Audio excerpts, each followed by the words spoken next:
मुमुक्षु व्यवहार प्रकरण पहला सर्ग।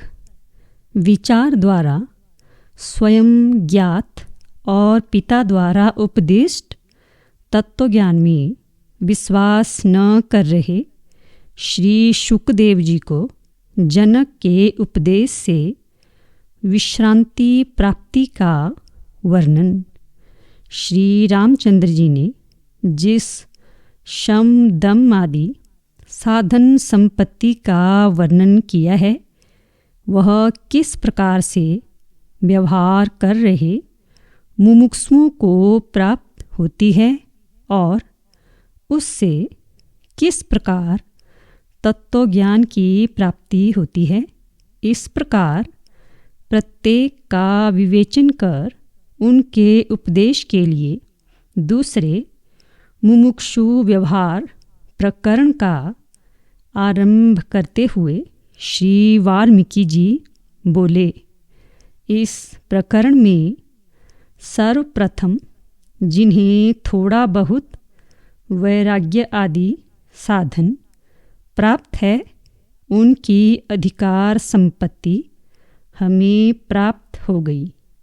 इस भ्रांति से सहसा श्रवण आदि में प्रवृत्ति न हो, यह दर्शाने के लिए श्री शुकदेव जी की आख्यायिका द्वारा साधन संपत्ति की दृढ़ता का स्वरूप दर्शा रहे आचार्य दैव विद्या विदिता साधिष्ठम पापत, अर्थात आचार्य से ही ज्ञात विद्या श्रेष्ठतम होती है।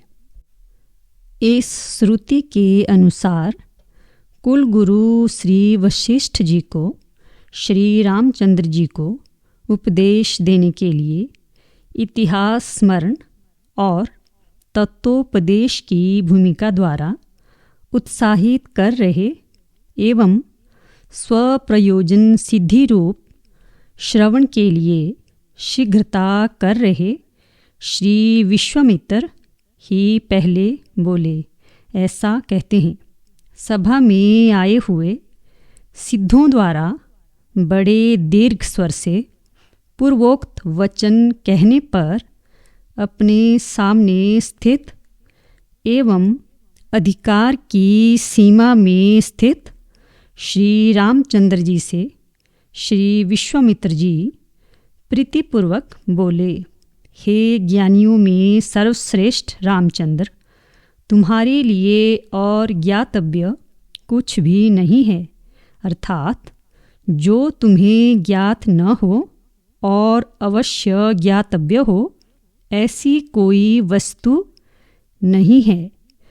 तुम सार और असार का विवेचन करने में अति दक्ष, अपनी बुद्धि से संपूर्ण हेयोपादेय रहस्य को जान चुके हो, अर्थात उक्त बुद्धि से तुम्हें परमार्थ सारभूत अखंड अद्वितीय चिद्घन परमात्म तत्व भी ज्ञात हो गया है। यदि उक्त परमात्म तत्व का ज्ञान हो गया है तो विश्रांति क्यों नहीं प्राप्त हुई? स्वभावतः निर्मल तुम्हारे बुद्धि रूपी दर्पण में केवल तनिक अविश्वास और संदेह रूपी मलिनता के निराकरण की आवश्यकता है, क्योंकि अपनी बुद्धि से परमात्म तत्व ज्ञात होने पर भी शास्त्र और आचार्य आदि के संवाद के बिना विश्वास नहीं होता। कहा भी है कि बलोदपि शिक्षिता नात्मन्य प्रत्ययम चेतः, अर्थात भली भांति शिक्षित लोगों का भी चित्त अपने विषय में विश्वास नहीं करता। भगवान वेद व्यास जी के सुपुत्र श्री शुकदेव जी की बुद्धि की नाई तुम्हारी बुद्धि ने भी ज्ञातव्य वस्तु को जान लिया है। अब केवल मात्र विश्रांति की उसे अपेक्षा है। श्री रामचंद्र जी ने कहा, भगवान श्री व्यास जी के पुत्र श्री शुकदेव जी की अपने ही विचार से ज्ञातव्य तत्वों में कैसे विश्रांति नहीं हुई और गुरु के उपदेश द्वारा प्राप्त संवादिनी बुद्धि से फिर कैसे उनको विश्रांति प्राप्त हुई। श्री विश्वामित्र जी ने कहा, हे रामचंद्र, मैं तुमसे श्री व्यास जी के पुत्र शुकदेव जी का जीवन वृत्तांत कहता हूँ, तुम इसे सुनो। यह तुम्हारे जीवन वृत्तांत के तुल्य है और सुनने वालों के मोक्ष का कारण है। जो ये अंजन पर्वत के सदृश और सूर्य के समान तेजस्वी श्री वेदव्यास जी तुम्हारे पिताजी के बगल में सुवर्ण के आसन पर बैठे हैं, इनका चंद्रमा के समान सुंदर, महाबुद्धिमान, सर्वशास्त्रज्ञ और मूर्तिमान यज्ञ के सदृश शुकदेव नामक पुत्र हुआ। तुम्हारे समान अपने हृदय में सदा बार बार इस लोक यात्रा का, संसार स्थिति का विचार कर रहे उनके हृदय में भी ऐसा ही विवेक उत्पन्न हुआ।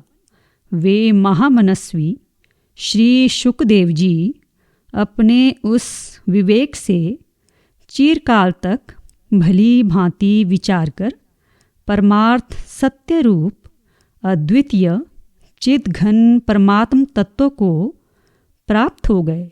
स्वयं प्राप्त परमात्म तत्व रूप वस्तु में उनका मन विश्रांत नहीं हुआ। उन्हें आत्म तत्व में यही वस्तु है ऐसा विश्वास नहीं हुआ। विश्वास न होने से विश्रांति भी नहीं मिली। विश्रांति न मिलने में अविश्वास ही कारण है। जैसे वर्षा की भिन्न जल धाराओं में चातक प्रीति नहीं करता, उनसे विरत रहता है, वैसे ही केवल उनका मन चंचलता का त्याग कर जन्म मरण रूपी महान दुख के कारण विषय भोगों से विरक्त हो गया। एक समय निर्मलमती शुकदेव जी ने मेरु पर्वत पर एकांत स्थान में बैठे हुए अपने पिता श्री कृष्ण द्वैपायन जी से बड़े भक्ति भाव के साथ पूछा, पूज्यतम, यह संसार रूप आडंबर किस क्रम से उत्पन्न हुआ? कब यह उच्छिन्न होता है? यह कितना बड़ा है? कितने काल तक रहेगा? और यह संसार है किसका? क्या देह का है या इंद्रियों का है या मन का है अथवा प्राण का है या देह इंद्रिया आदि संघात का है या उनसे अन्य विकारी का है अथवा निर्विकार चिन्ह मात्र का है? पुत्र द्वारा यूँ पूछे जाने पर आत्म तत्वज्ञ महामुनि श्री व्यास जी ने अपने पुत्र से संपूर्ण वक्तव्य आद्योपांत भली भांति कहा। पिताजी के उपदेश के अनंतर श्री शुकदेव जी ने, यह सब तो मैं पहले ही जानता था, इससे कुछ अपूर्व बात नहीं ज्ञात हुई। यह सोचकर पिताजी के वाक्य का शुभ बुद्धि से विशेष आदर नहीं किया। भगवान व्यास देव जी ने भी पुत्र का ऐसा अभिप्राय जानकर उनसे फिर कहा, मैं उक्त तत्व से अतिरिक्त तत्व को नहीं जानता। पृथ्वी में जनक नाम के महाराज हैं, वे ज्ञातव्य तत्व को भली भांति जानते हैं। उनसे तुम वेद्य जानने योग्य आत्म तत्व को भली भांति जान जाओगे। पिताजी के यों कहने पर श्री शुकदेव जी सुमेरु पर्वत से पृथ्वी में आए और महाराज जनक से संरक्षित विदेह नगरी में पहुँचे। द्वारपालों ने महात्मा जनक को सूचना दी कि राजन, दरवाजे पर वेद व्यास जी के सुपुत्र श्री शुकदेव जी स्थित हैं।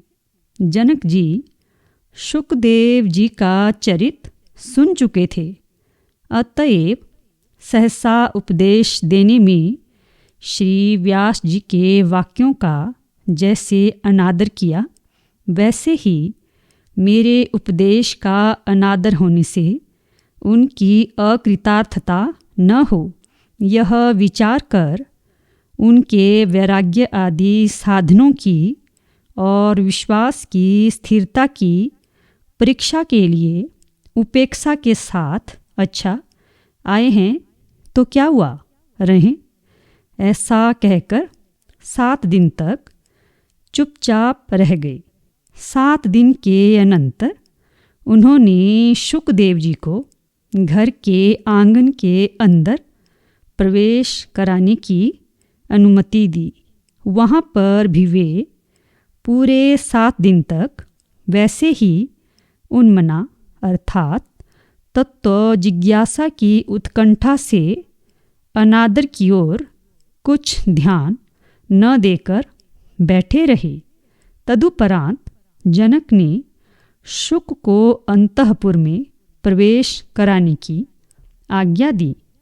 वहाँ पर भी जब तक तुम्हारी भोजनादि द्वारा पूजा नहीं हो जाती, तब तक राजा नहीं दिखाई देंगे।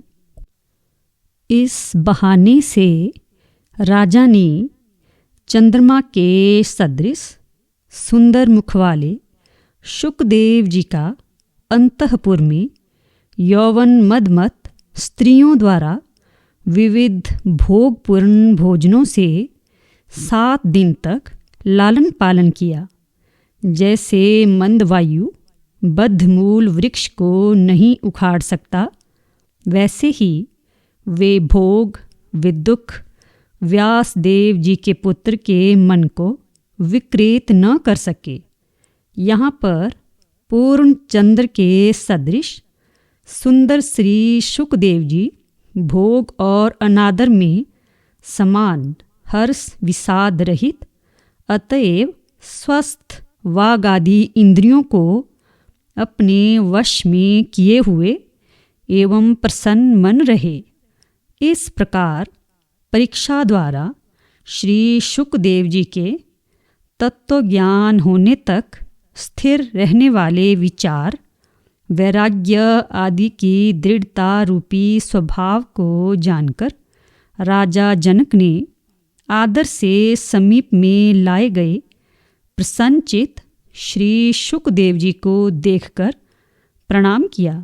राजा ने बड़ी शीघ्रता से सुखदेव जी का स्वागत कर उनसे कहा, महाभाग, आपने जगत में प्रसिद्ध परम पुरुषार्थ के साधनभूत आवश्यक सभी कार्य कर डाले हैं, अतएव आप कृतकृत्य हैं। भगवान, संपूर्ण सुख लौ आत्म सुख के अंतर्गत हैं। आत्म सुख के प्राप्त हो जाने से ही आपके सभी मनोरथ सिद्ध हो गए हैं। आपकी क्या इच्छा है?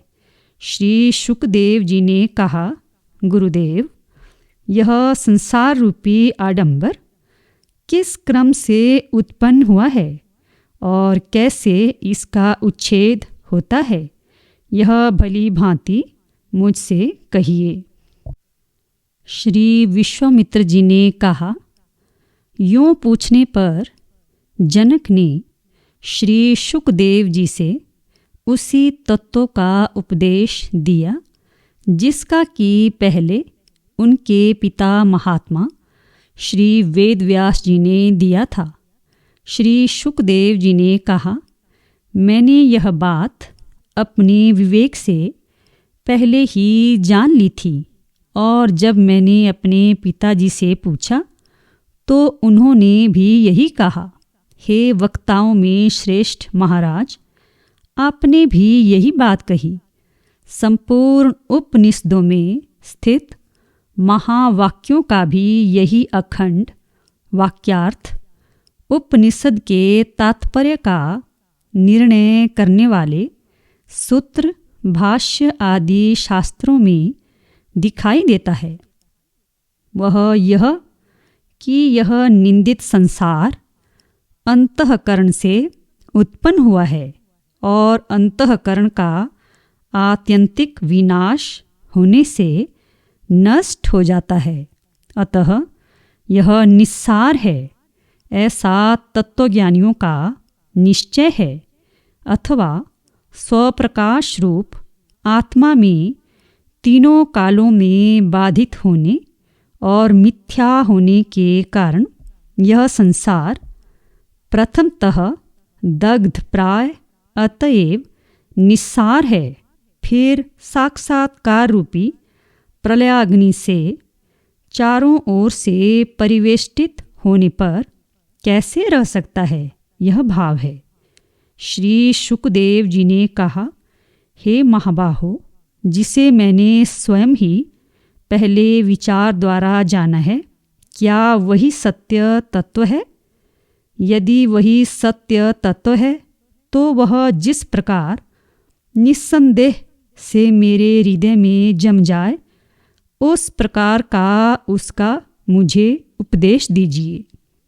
यह तत्व पदार्थ है या यह तत्व पदार्थ है? यूँ अविश्वास से नाना विषयों में चक्कर काट रहे चित्त ने मुझे भ्रम में डाल रखा है। चित्त द्वारा इस जगत में भ्रमित मैं आपसे शांति लाभ कर सकूँगा। श्री जनक जी ने कहा, मुनिश्रेष्ठ, आपने स्वयं विचारपूर्वक जिस तत्व को जाना है और जिसका गुरुमुख से श्रवण किया है, उससे अतिरिक्त दूसरा कोई ज्ञातव्य तत्व नहीं है। दृढ़ निश्चय होने के लिए पुनः उसी बात को कहते हैं। हे शुकदेव, इस संपूर्ण ब्रह्मांड में सर्वव्यापक चिन्मय एकमात्र परम पुरुष परमात्मा ही है। उसके सिवा अन्य कुछ नहीं है। वही अद्वितीय परमात्मा अपने संकल्प से संसार रूप बंधन में पड़ा है और जब वह संकल्प रहित हो जाता है तब मुक्त हो जाता है। मुनिश्रेष्ठ, आपने ज्ञातव्य तत्व को भली भांति जान लिया है। आप बड़े महात्मा हैं, क्योंकि आपको तत्व निश्चय दशा में भोग भोगने से पूर्व ही संपूर्ण दृश्य प्रपंच से वैराग्य हो गया है। भगवन, आप बालक होते हुए भी विषयों के त्याग में शूरवीर होने के कारण महावीर हैं। अतएव दीर्घ रोग के तुल्य भोगों से आपकी मति विरक्त हो गई है। अब आप क्या सुनना चाहते हैं, जिसे सुनने के लिए आप व्यग्र थे?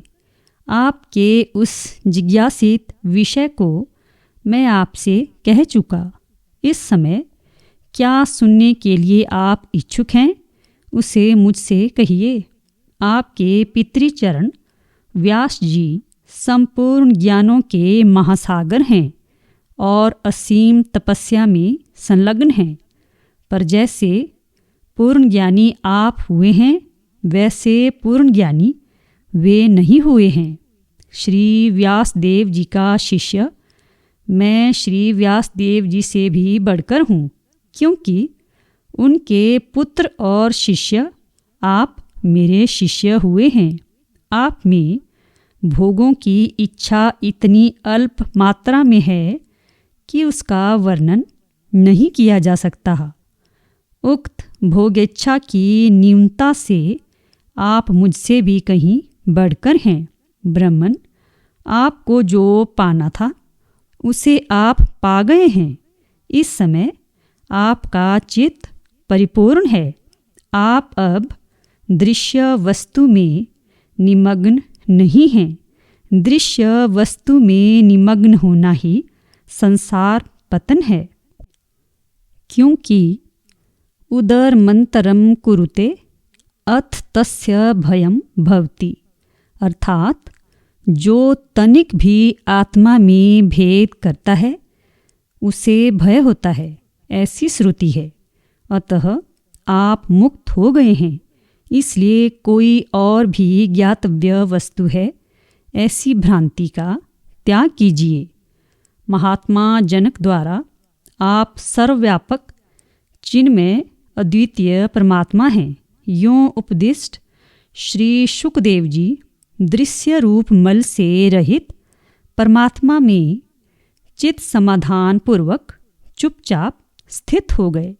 उनके शोक, भय, खेद सब नष्ट हो गए।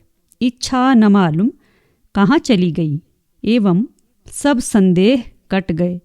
यों निसंशय होकर श्री शुकदेव जी सात्विक देवताओं से आक्रांत होने के कारण चित्त विक्षेप के हेतुओं के न रहने से समाधि के अनुकूल मेरु के शिखर पर समाधि के लिए गए। वहाँ वे 10,000 वर्ष तक निर्विकल्प समाधि लगाकर तेल रहित दीपक के समान परमात्मा में लीन हो गए, विदेह मुक्त हो गए।